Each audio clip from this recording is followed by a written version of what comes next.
નમસ્કાર વિદ્યાર્થી મિત્રો, છેલ્લા વિડીયોની અંદર આપણે 10મા ધોરણની અંદર પ્રકરણ નંબર 10 વર્તુળની શરૂઆત કરી હતી અને કેટલાક પાયાના મુદ્દાઓનું રિવિઝન પણ આપણે કર્યું હતું કે જે મુદ્દાઓ ધોરણ 9ની અંદર આપણે શીખી ગયા હતા. એ બધા મુદ્દાઓની અંદર એક મુદ્દો ખૂબ અગત્યનો હતો અને એ હતો વર્તુળના કેન્દ્રમાંથી જીવા પર દોરેલો લંબ જીવાને દુભાગે છે. આને લગતા દાખલાઓ આપણે 9મા ધોરણની અંદર પણ શીખ્યા હતા, પણ એ 10મા ધોરણની અંદર પણ એટલા જ ઉપયોગી છે. તો એવા 2-3 દાખલાઓ જે છે એની અહીંયા મેં રિવિઝન સ્વરૂપે 1-2 ઉદાહરણ મૂક્યા છે, તો એને આપણે જોઈ લઈએ. સૌથી પહેલાં આપણને આપ્યું છે વર્તુળ ORમાં, એટલે કે O કેન્દ્ર અને R ત્રિજ્યાવાળા વર્તુળમાં AB એ વ્યાસ સિવાયની કોઈ જીવા છે, OM એ જીવા AB પર દોરેલો લંબ છે અને M એ AB પરનું બિંદુ છે. તો 3 પ્રશ્નો અહીંયા મૂક્યા છે. 3 પ્રશ્નોમાં જે જગ્યાઓ જે ખાના ખાલી છે એ માપ આપણે બધા શોધવાના છે. પહેલા દાખલાની અંદર જોઈએ તો વ્યાસનું માપ 26 સેન્ટીમીટર આપેલું છે, ત્રિજ્યા શોધો. જીવા AB નું માપ 10 સેન્ટીમીટર આપ્યું છે, તો OM શોધો, એટલે કે જીવાનું કેન્દ્રથી અંતર શોધો. તો સૌથી પહેલા આપણે પહેલો દાખલો જે છે એની ચર્ચા કરીએ. અહીંયા મેં આકૃતિ દોરીને અને થોડુંક માહિતી લખીને તૈયાર રાખી છે. પહેલા દાખલાની અંદર આપણને એવું કીધું છે કે વર્તુળનું કેન્દ્ર O છે, ઓમાંથી AB પર દોરેલો લંબ OM છે, M એ જીવા AB પરનું બિંદુ છે. 9મા ધોરણની અંદર આપણે શીખ્યા હતા એ પ્રમાણે OM જો AB પર લંબ દોર્યો હોય તો M એ AB નું મધ્યબિંદુ થાય, એટલે કે AM અને BM બંને સરખા થાય. ધોરણ 9માં આપણે આવું શીખ્યા હતા. જો દાખલાની ગણતરીની શરૂઆત કરીએ તો આપણને વ્યાસ 26 સેન્ટીમીટર આપેલો છે. એકમો ખાસ લખવાની કાળજી રાખજો. જો વ્યાસ 26 હોય તો ત્રિજ્યા OB, આપણને ખબર જ છે કે ત્રિજ્યા હંમેશા વ્યાસ કરતા અડધી થાય, એટલે એનું માપ કેટલું થશે? તો વ્યાસ ભાગ્યા 2, એટલે 26 ભાગ્યા 2, એટલે વ્યાસ આપણને 13 સેન્ટીમીટર મળશે. સોરી, ત્રિજ્યા આપણને 13 સેન્ટીમીટર મળશે. વ્યાસ ભાગ્યા 2, એટલે ત્રિજ્યા OB બરાબર 13 સેન્ટીમીટર. હવે OM એ AB પરનો લંબ છે, માટે M એ AB નું મધ્યબિંદુ થાય. આવું પરિણામ આપણે દર વખતે લખવાની ટેવ પાડીશું. M એ મધ્યબિંદુ છે, માટે BM જે છે એ AB કરતા અડધો થશે, એટલે આપણે BM માટે લખીશું 1/2 AB. AB નું માપ આપણને આપી દેવામાં આવેલું છે, 10 સેન્ટીમીટર છે, એટલે 1/2 ગુણ્યા 10 એટલે આવશે 5 સેન્ટીમીટર, એટલે BM બરાબર 5 સેન્ટીમીટર થશે. ત્રિકોણ OMB માં ખૂણો M બરાબર 90, કારણ કે લંબ દોરેલો છે, માટે પાયથાગોરસ પ્રમેય પ્રમાણે અહીંયા મેં ટૂંકમાં લખ્યું છે, તમે લોકો આવું નહીં જ લખો. આ રીતે જો તમે લખાણ લખ્યું પરીક્ષામાં તો માર્ક તમારા 1001% હું જ કાપી લઈશ.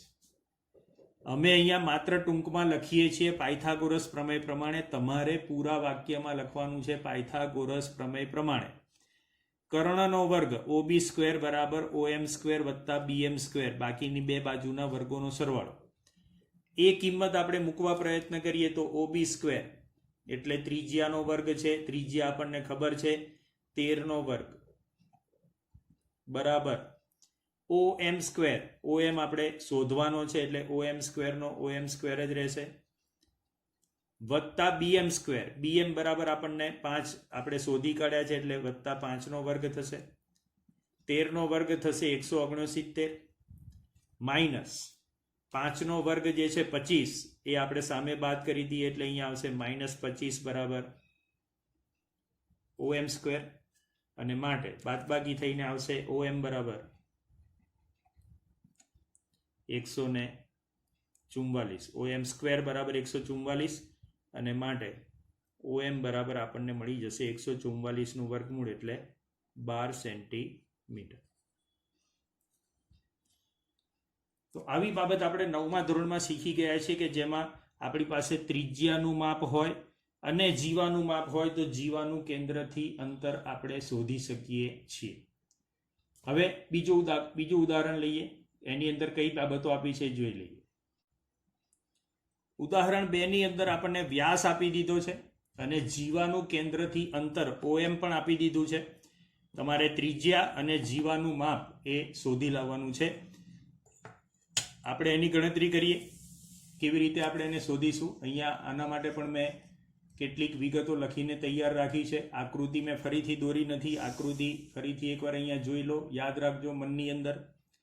વર્તુળ છે, AB જીવા છે, OM લંબ છે, AM અને BM બે સરખા ટુકડા છે. આટલી માહિતી આપણી પાસે છે અને આ આકૃતિ માટે આપણે દાખલો ગણી રહ્યા છીએ. ચલો વિગતમાં હવે આપણી પાસે જે વ્યાસ બરાબર 10 સેન્ટીમીટર આપી દેવામાં આવ્યા છે, એટલે વ્યાસ 10 છે માટે ત્રિજ્યા આપણે OB જે છે એ વ્યાસ કરતા અડધી થશે.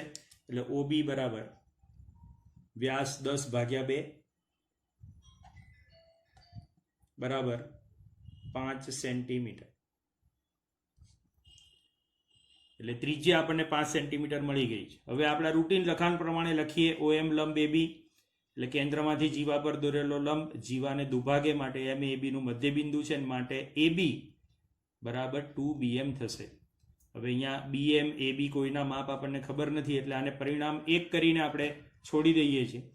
હવે આગળ વધીએ. ત્રિકોણ OMB માં, ત્રિકોણ OMB માં ખૂણો M કાટખૂણો છે, જે આપણે આગળ ત્રિકોણ લખ્યો તે જ પ્રમાણે, માટે પાયથાગોરસ પ્રમેય પ્રમાણે OB સ્ક્વેર બરાબર OM સ્ક્વેર વત્તા BM સ્ક્વેર. હવે આપણને અહીંયા કઈ કઈ માહિતી છે એ પ્રમાણે લખીએ. OB ત્રિજ્યા એ આપણને ખબર જ છે, એનું માપ છે 5 વર્ગ OB સ્ક્વેર.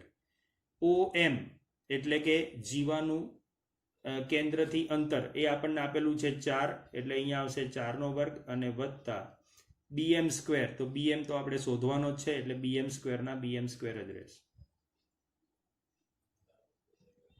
5 વર્ગ થશે 25, 4 વર્ગ 16, સામે બાદ થશે બરાબર BM સ્ક્વેર. માટે BM સ્ક્વેર બરાબર આપણને મળશે 25 માંથી 16 જાય એટલે 9, અને માટે BM બરાબર 3 સેન્ટીમીટર. 9 નું વર્ગમૂળ 3 સેન્ટીમીટર થઈ જશે. હવે પરિણામ 1 પરથી આપણે શું કહી શકીશું? તો 1 આપણને કહે છે AB બરાબર 2BM, એટલે AB બરાબર 2 into BM એટલે 2 ગુણ્યા 3. BM આપણે 3 શોધી લીધો છે, એટલે જવાબ આવશે 6 સેન્ટીમીટર. એટલે જીવાની લંબાઈ થશે 6 સેન્ટીમીટર.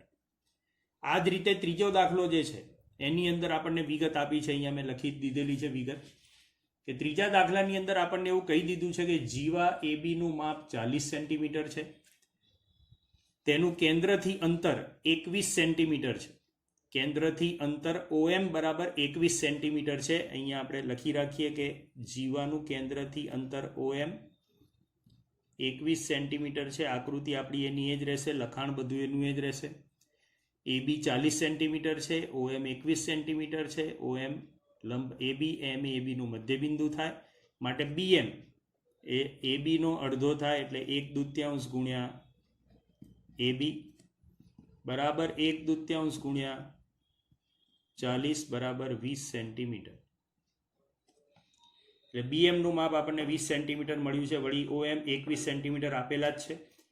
ત્રિકોણ OMB માં ખૂણો M કાટખૂણો. પાયથાગોરસ પ્રમેય પ્રમાણે તમારે આખું વાક્ય લખવાનું છે.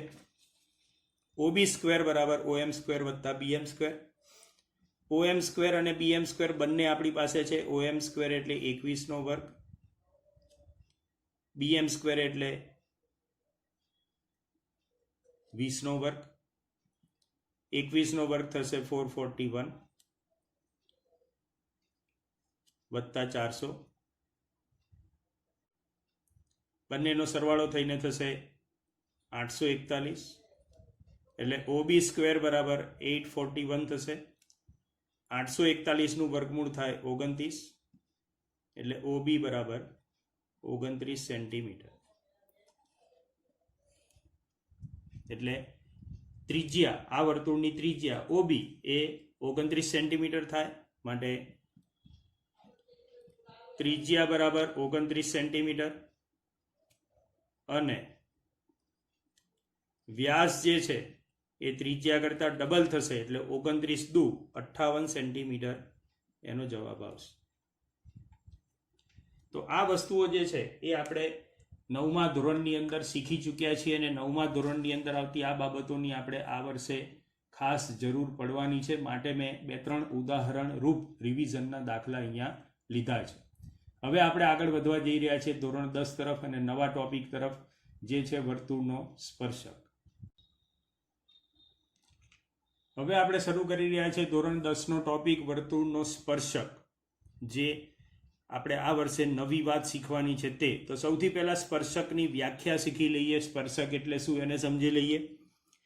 તો મિત્રો, સ્પર્શક એ એક રેખાનું નામ છે. રેખા કે જેની પાસે એક વિશેષ લાક્ષણિકતા છે, અને એ લાક્ષણિકતા શું? તો કે વર્તુળને ફક્ત એક જ બિંદુમાં છેદતી રેખાને વર્તુળનો સ્પર્શક કહે છે. વર્તુળને ફક્ત એક જ બિંદુમાં છેદતી રેખાને વર્તુળનો સ્પર્શક કહે છે. આ રેખા કમ્પલસરી વર્તુળના સમતલમાં હોવી જોઈએ. અહીંયા જે રીતે આકૃતિ દોરી છે તે રીતે આ વર્તુળ છે, આ એક રેખા L છે, એ વર્તુળને માત્ર એક જ બિંદુ P માં છેદે છે. બરાબર ધ્યાનથી જુઓ, માત્ર P બિંદુમાં છેદે છે. તો આ રેખા એ વર્તુળનો સ્પર્શક કહેવાય. હવે તમે વિચારો કે આ પેન પણ એક રેખા હોય. અત્યારે હાલ તમને માત્ર એનું માથું જ દેખાઈ રહ્યું છે, કારણ કે એ લંબ રીતે ગોઠવેલી છે.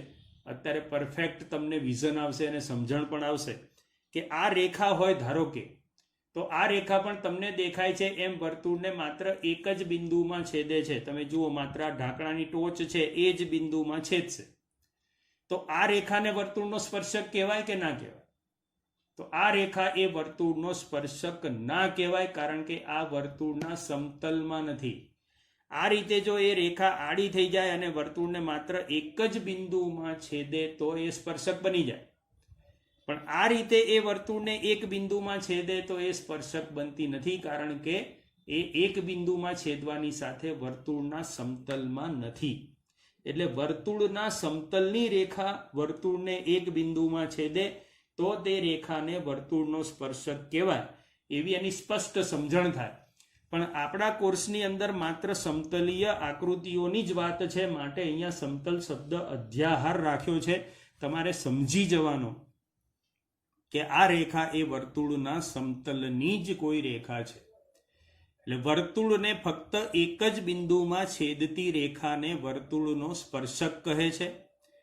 અને આ જે છેદ બિંદુ છે એ છેદ બિંદુને સ્પર્શ બિંદુ કહેવામાં આવે છે.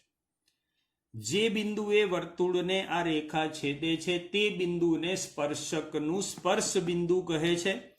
આ એક જ બિંદુ એવું છે, બિંદુ P, કે જે વર્તુળનો પણ સભ્ય છે અને સ્પર્શકનો પણ સભ્ય છે.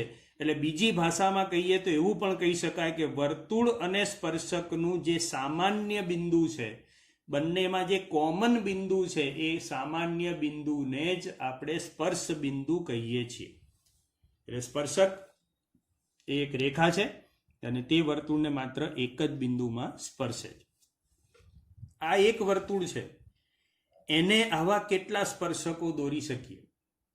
તો બહુ સિમ્પલ અને સમજી શકાય એવી વાત છે કે જો અહીંયા એક બિંદુ આપ્યું છે, એ એક બિંદુમાંથી આપણે એક સ્પર્શક દોરી શક્યા છીએ. તો વર્તુળ પર તો આવા અસંખ્ય બિંદુઓ છે, એ દરેક બિંદુઓમાંથી આપણે એક એક સ્પર્શક દોરી શકીએ તેમ છીએ.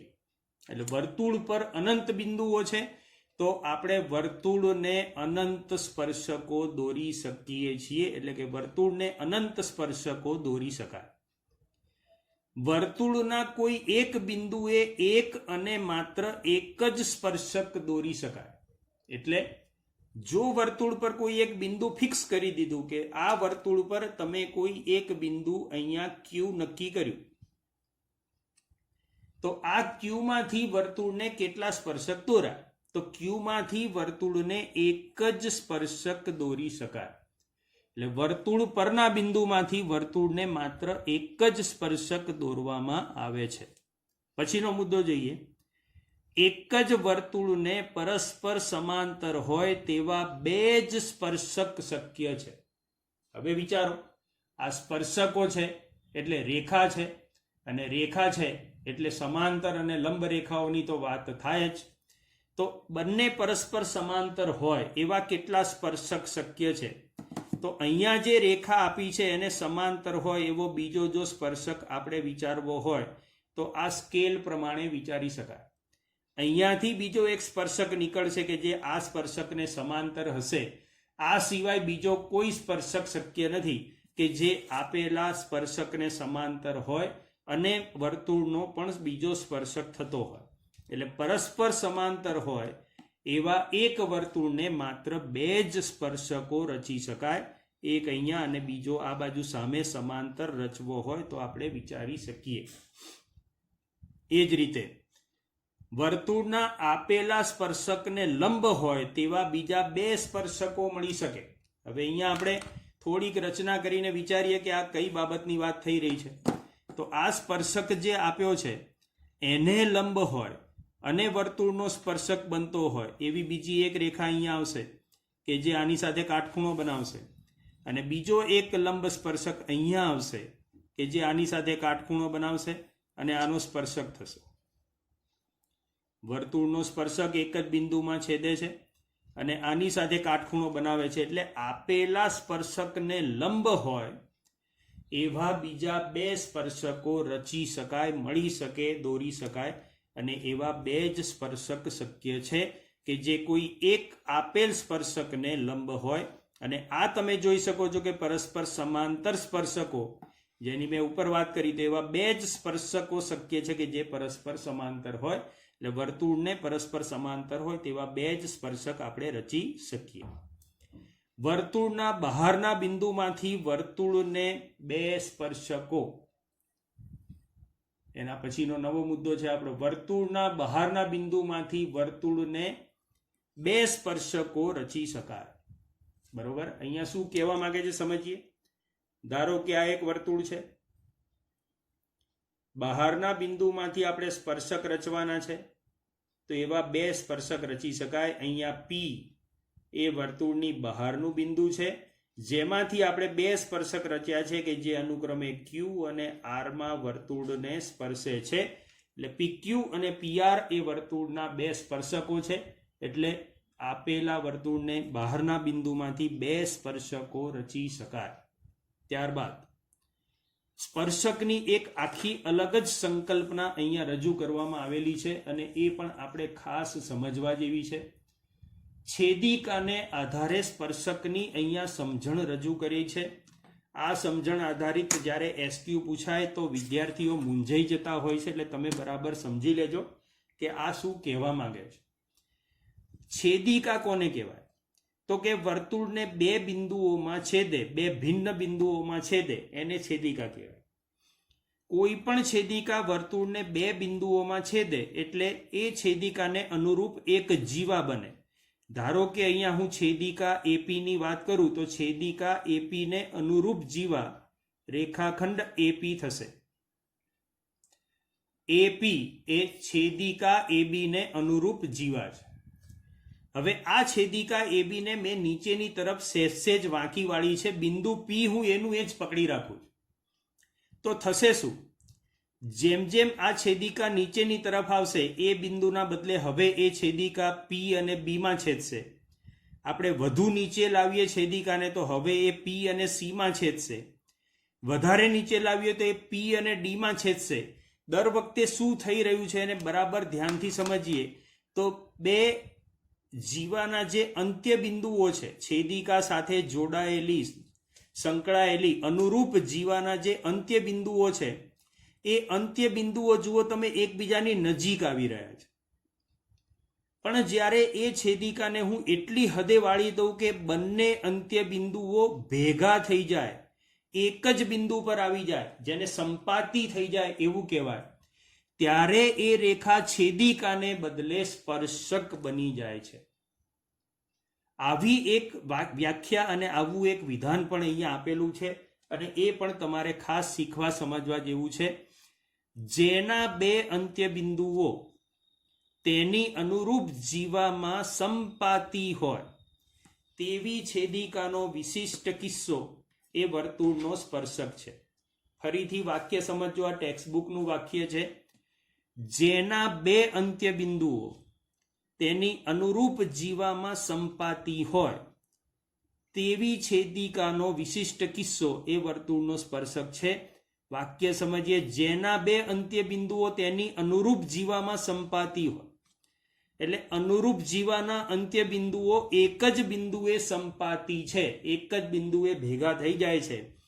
તો આવી જે છેદિકા છે એનો જે વિશિષ્ટ કિસ્સો બન્યો કે જેમાં અંત્ય બિંદુઓ ભેગા થઈ ગયા, આ વિશિષ્ટ કિસ્સામાં જે છેદિકા છે તેને સ્પર્શક કહીશું, છેદિકા કહીશું નહીં, એનું નામ બદલાઈ જશે. તો આ રીતે પણ સ્પર્શકની વ્યાખ્યા પૂછી શકાય છે. ત્યારબાદ 9મા ધોરણની અંદર એક પરિણામ આવતું હતું. એ પરિણામ અત્યારે ફરીથી એક વખત યાદ કરવું છે, કારણ કે એને આધારે આપણે હવે એક પ્રમેય સાબિત કરવા જઈ રહ્યા છીએ કે જે આ પરિણામ આધારિત છે. તો એને પણ આપણે સમજી લઈએ કે પરિણામ શું છે. પરિણામ બહુ સિમ્પલ છે. રેખાની બહારના બિંદુને રેખા પરના બિંદુઓ સાથે જોડતા તમામ રેખાખંડોમાં જે રેખાખંડ ટૂંકામાં ટૂંકો હશે, એટલે કે નાનામાં નાનો હશે, તે રેખાખંડ આપેલી રેખાને લંબ થશે. અહીં શું સમજાવે છે જોઈ લઈએ. વર્તુળની બહારનું બિંદુ O આપેલું છે. આ બહારના બિંદુને રેખા પરના જુદા જુદા P, Q, R, T, U, V સાથે આપણે જોડેલા છે, જુદા જુદા બિંદુઓ સાથે. આ બિંદુને આપણે અલગ નામ આપવું પડે એટલે S નામ આપી દઈએ. આ S બિંદુ છે. તો P, Q, R, S, T, U, V બધા રેખા પરના જુદા જુદા બિંદુઓ છે જેની સાથે આપણે આ બહારના બિંદુને જોડ્યું છે. તો આ બહારના બિંદુને જોડતા દરેક રેખાખંડમાં OP, OQ, OR, OT, OU, OV એ બધા કરતા OS એ ટૂંકામાં ટૂંકું અંતર છે. આનાથી ટૂંકું અંતર કોઈ પણ બિંદુ માટે શક્ય નથી.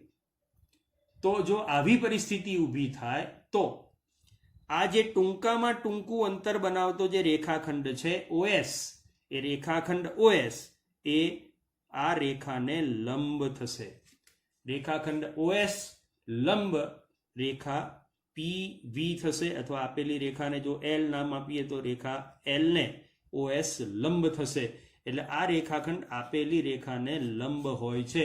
ખૂબ અગત્યનું આ પરિણામ છે. બહારના બિંદુથી રેખાને જોડતા તમામ રેખાખંડોમાં જો કોઈ રેખાખંડ બાકીના બધા જ રેખાખંડો કરતા નાનો હોય તો એ નાનો રેખાખંડ રેખાને લંબ થશે.